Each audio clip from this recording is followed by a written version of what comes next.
What's going on, people? I am Swaver, and this is the Opinionated Facts Media Group podcast. I'm joined by my amazing team, Coco Love, joining to be great, and Illuminated Lenses. Tonight's conversation is going to be one that people may hate, people may love, but it may be the most unpopular episode that we're probably going to do, but it is needed. On this podcast, our mission is to build better relationships within our community through using the power of conversation. And tonight's conversation is going to be about not having sex until marriage. So to my team, do you guys think that you guys could wait? None of us are married currently, but how long do you think you guys could go without having sex?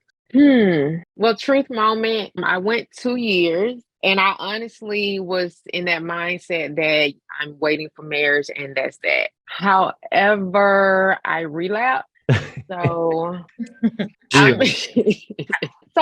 would like to say, I could do that again, I think. But see, it was easier at that moment because I wasn't like involved with anyone. So it was easy to do, but being with someone they would have to definitely be on the same path. But I don't have a definite answer, so I'm gonna go ahead and pass it on to someone else.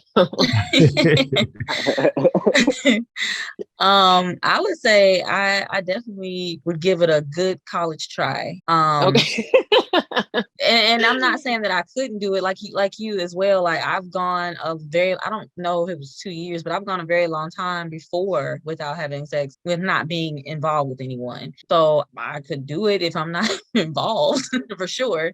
But like you said, if we were on the same page, I like I said, I would definitely give it a try. I wouldn't be opposed to it or anything. So yeah. I just say from a male standpoint, it's a little different, but at the same time, it does boil down to self-control and discipline. But yeah, I had to say myself, prior to dropping my little one, sometime before that, I was on a mission. So I went quite a while without having sex because I wasn't even thinking about it. I was more so focused on my future and what I was trying to do. So probably a year and a half, something like that for myself. That was very difficult, by the way, for the listeners. But yeah, a year and a half.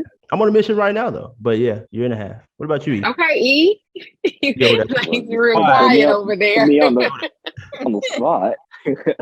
I mean, yeah, guys are a little different, but at the same time, I've gone, a few months and everything like that without. To be real about it, though, it's good when you can do that because some people just can't. I personally, and I know this probably is going to be controversial, but I personally think that sex is a little overrated now just because I feel like people treat that as like a whole relationship and you build your whole relationship just around sex. And anytime you do that, it pretty much always fails because it's like, pardon my language, but it's like if y'all ain't fucking, then it's like y'all have nothing to talk about. It's like you don't even like the person for real, for real. You just sleeping with them just to sleep with them or whatever. That's an interesting thing, man. You're right, though. I think it's a lot of people out here that if you do take the sex away from their relationships, then they probably wouldn't even have one. This kind of made me want to look something up. So the question I asked was, how common is it to wait until marriage for sex? This is according to NPR.org. Waiting until marriage is relatively rare in the United States. According to the Center for Disease Control and Prevention, close to 90% of people who've ever been married say they have had premarital sex. So I can see that for sure because, yeah, majority of the people that you meet, they have already experienced several different people, depending on how old you are by the time that they get to you. And then even when you start talking about getting to marriage, most people don't want to get married right away. So a lot of times, if it doesn't work out, you end up in another body and then it just goes on and on from there. So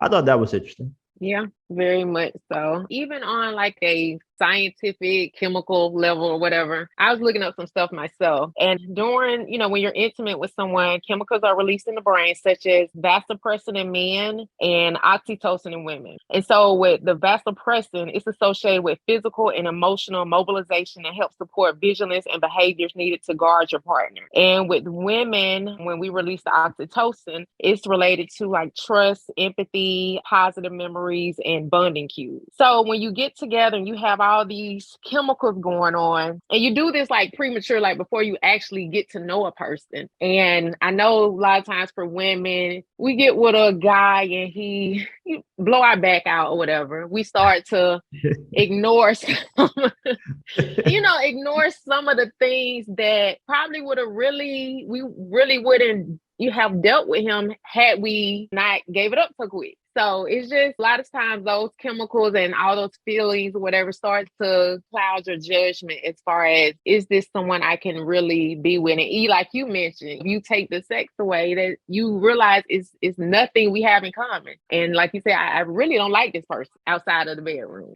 Really hate you. That thing that just came out in Houston not too long ago about that syphilis spike. They had all these cases of syphilis out there, man. I'm sure a lot of those people are not married. They're just out here getting it in. I also looked up from medicalnewstoday.com. It says a 2016 study showed that men have a lower chance of having prostate cancer if they ejaculate at least 21 times a month. Wow. Yeah. It's okay. And they know this how? And why is 21? Like, why is that so specific? I don't know what 21. Can you do something?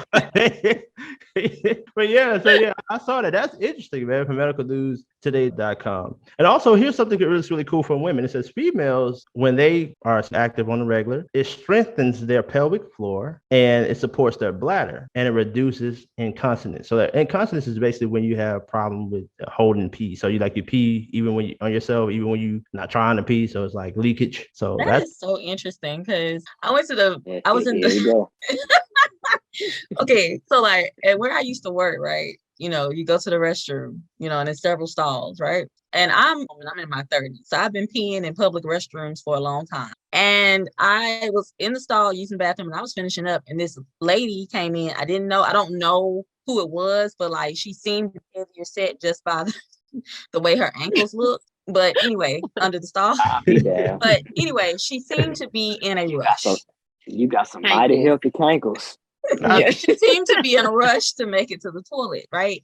And so when she finally like sat down, she was like, and the noise of her urine hitting the water was loud. Like it sounded like what I would imagine Niagara Falls would sound like. I was like, what kind of piss were you holding in your bladder, ma'am? And so I remember telling my mom about it, you know, because I remember I went to my older coworker that worked with me at the time, and I was just like, what does it mean? I had never heard that. I was like, what does it mean when somebody pee loud? And both her and my mom, you know, I was just mentioning it in passing because I never heard that before, but they both said it was from having too much sex, too much like getting it in your young days, and now your bladder is weak and your pelvic floor is weak and you can't hold anything.